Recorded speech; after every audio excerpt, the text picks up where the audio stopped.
Hello, Sambonani. Welcome to the second episode of my podcast titled Divide and Decide, where we discuss what drives and influences the decision-making process in the planning profession and also within the planet himself, and also what drives and influences planners to make decisions that they make. So, our previous episode introduced the podcast by setting the scene and asking questions about what drives the decisions of the planner. Now, today's episode titled "Are You in Control?" literally meaning "Are you in control?" Um, explores if planners are in control of how they choose to think. Can they choose what to learn and unlearn? Can they choose how to act based on what they think? Is there really one way a planner's mind should be, or is there other ways that planners can think? And in this podcast, I will be joined by a guest who is a close friend, Riabetu Makwala, who's also doing her honors in urban and regional planning. The reason why I chose her is because she has a very unconventional way of thinking and seeing things at times. So, welcome, Riabetu. Good to have you Thanks for here. having me. Thanks for having S- me. So, are you ready to, tackle down this discussion? I'm ready when you are. Let's go. Okay. Awesome, awesome. Now, my first question, there's a Yeah. lot of literature that discusses how the wicked problems, as Heath describes them, in urban spaces are constantly being repeated because of the way we constantly see and think of things, which lead us to approaching things in ways that repeat the same issues, the same problems, the same wicked problems. So, do you agree with this narrative that most of the literature in planning presents? Okay, so oftentimes when we deal with urban spaces, we do so in an existing framework. And because this framework allows for little room for experimentation and almost no room for deviation and creative input, what happens is that Yeah, we constantly apply the same approaches, concepts, and theories to our spaces, right? So, therefore, constantly and inevitably creating the same mistakes, right? So, as planners of the urban space, everything seems to be it seems to follow a normative approach, right? So like a 1, 2, 3 approach based on theories tested elsewhere that have very little connection to our societies.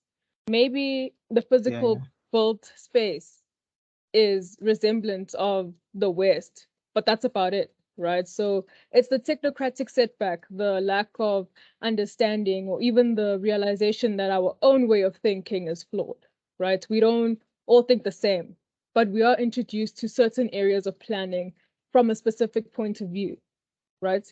And because not all planners are the same, our introduction has its flaws, so leaning more to one side or a specialization or even an interest. So what we need here is a Yeah, paradigm shift. We need people to become more aware of the things in which we think instead of being robotic, yeah, cut and paste, producing the same things just to meet a deadline.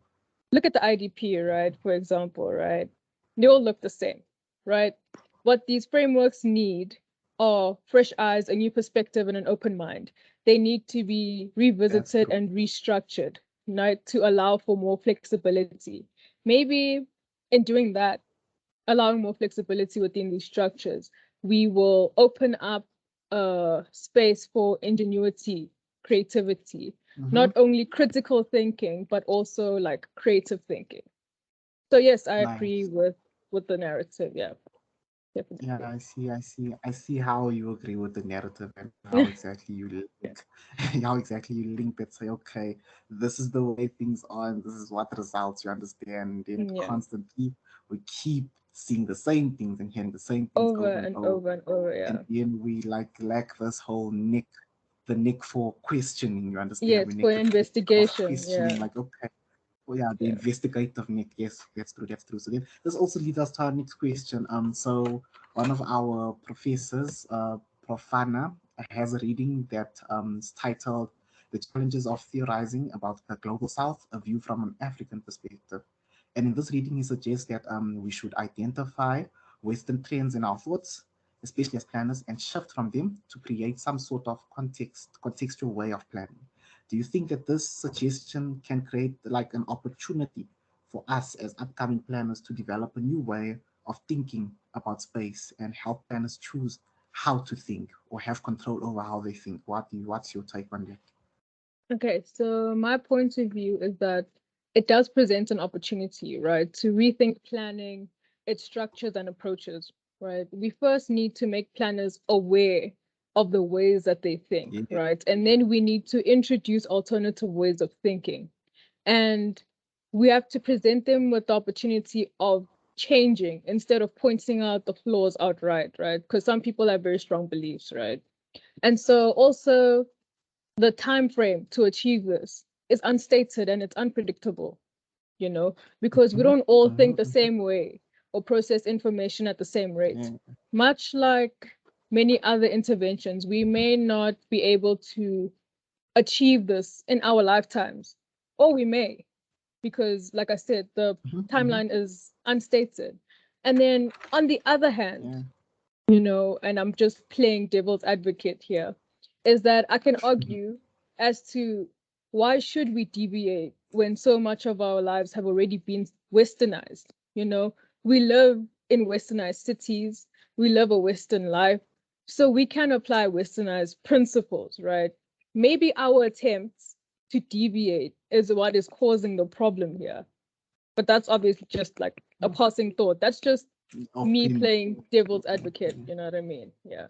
Yeah. I get what you're saying. It's actually interesting that you brought that up because we can also see a situation whereby we don't really know what does Africanness mean. Like if all like non-Western way of planning is it Yes, yes, you yes, yes. know, is it because I, as a global South person, as you know, we are titled as a Yeah. person from the global South, you understand? If Yeah. I plan in a certain way, does that make it non-Western? You understand? You And see, yeah. also, does the ideas that I apply are they fully, you understand, Yes, detached? Like take no idea at all taken from the yes. Western. Like, Like do do I they have control fully over that? embody an African? You Yes, understand? yes, yes, yes, yes. Yeah, true. And then what does that even mean to fully embody an African? Like, because we live in a globalized society where information is transferred, information is mixed, information is shared, you understand? So then now, Yes, if I find something in the West that could apply here, does that mean I'm taking a Western principle? You understand?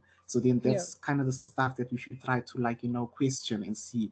But then generally I think that, Profana uh was basically speaking about something that's more contextual, you understand? I think he was trying to push for an idea that says, okay, look here, we shouldn't like plan because America plans. We should plan because we have this issue. You understand? Yes, yes, So yes, yes. that's basically one of the things I got from the reading. You understand? So this also Mm. leads us to our next question. See, so what other ways do you think planners can have more choice and control over the way they think and how they plan? You understand? So then, how exactly, you understand, do you think that okay, they can take control and be like, okay, this is me choosing to think like this. I'm not thinking like this because the University of Witwatersrand taught me to thought like this, or because this is the Yeah. constant trend. You understand? What's your take on that?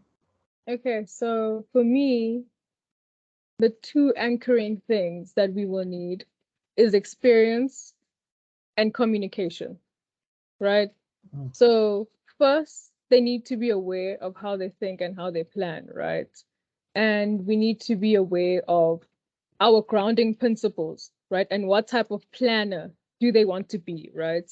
Then I'd say experience and communication, engaging more with communities on what they want to achieve and what they need to survive, right? Planners have mm, mm, their own mm, ways of mm. thinking.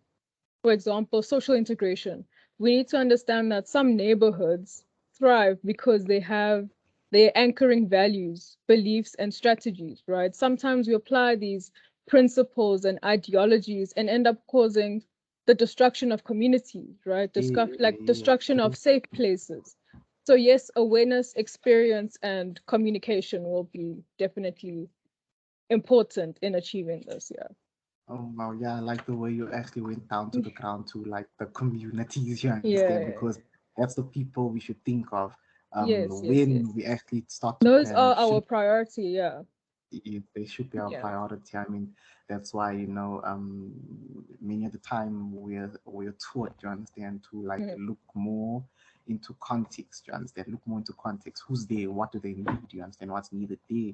Will the plan work there? That's why cut and paste doesn't work, because It it's not always doesn't contextual. You understand? cut and So paste, yeah, right? Usually. so this also, Yeah, also take us a step forward to like our last question, which is yeah, we live in a society with many sides. You understand? Like we've got our pro poor, pro growth, our capitalists, our socialists, our leftists, our rightists, and many more other sides. You understand? And then mm, it's suggested that us as planners are supposed to be in the middle. You understand, and not necessarily yeah, take any sides. You understand, and just flow with whatever is there. So then, if we find ourselves in a leftist setting, there's no way we're going to be rightist, so we better be leftist. You understand? So yeah, then yeah, we must be, in a sense, apolitical, or we should be dancing around the gray areas, which I've mentioned before in one of my episodes. You understand? So, what do you think about this? Like, do you think that this is actually, true, and how do you think we can, us as upcoming planners, can juggle our way through this? Okay, so there are many flaws to like this thinking, right? Of either or. So Either we or, have yeah. issues of what if the decisions of planning favor the oppressing side, you know? Mm, And, what then will happen to the marginalized groups, This causes even mhm, bigger problems in the future, like exclusion and segregation, right? So, on mm, one hand, going with the flow implicates you as being part of the dominating group and its beliefs and mandates, right? On the other hand, you as a political player, a planner, in your own right, you're a political player and you have been silenced, mm, you know, you have removed the social aspect of being a planner and are now playing like a purely technocratic role, you see. mm, So, although I offer like these reservations, right, these sort of perceptions, right? I also should add that sometimes these are the positions that planners do find themselves in, yeah, caught yeah. between extremes that don't necessarily want to be like that you don't want to be part of. You don't want to be Mhm, part of either extreme, like you're stuck in the middle. But mhm, then you ask yourself, like, what's the cost of being apolitical? What's the cost of also trying to find balance? yeah, Like those aren't answers that you can like easily find. find, yeah, And yeah, yeah, that's what I would end it yeah, with. yeah. I mean, you see the concept of, having, questions that you cannot easily find the answers to. You understand? I think, Problematic. as planners, and as African planners in general, I think we should have, like, time to grow. You understand? Time to Yeah, grow into these questions. You understand? yeah, Because you mentioned something about the timeline. You understand? Saying that the time is undetermined on how long it will take for, certain plans that we might come up that are contextual to actually start working out or yeah. come The about. You understand? paradigm shift. Yeah, You understand, we're not yeah, entirely sure. So then, this applies to the fourth, question also. You understand, we should, like, sort of like have this grace period. Although life does not stop, but then, we should yeah, allow ourselves yeah, to have some sort of a grace period, and you know, try to balance these things out and say, okay, we don't necessarily have to join one side for the sake of, you know, um, coherence with the planning profession itself. We yeah, can bring like a new paradigm, like you mentioned. You understand? yeah. So that brings us to the end of our podcast. Thank you very much, Riavetsui, for No problem. participating. I appreciate the discussion, and I appreciate your No views and points.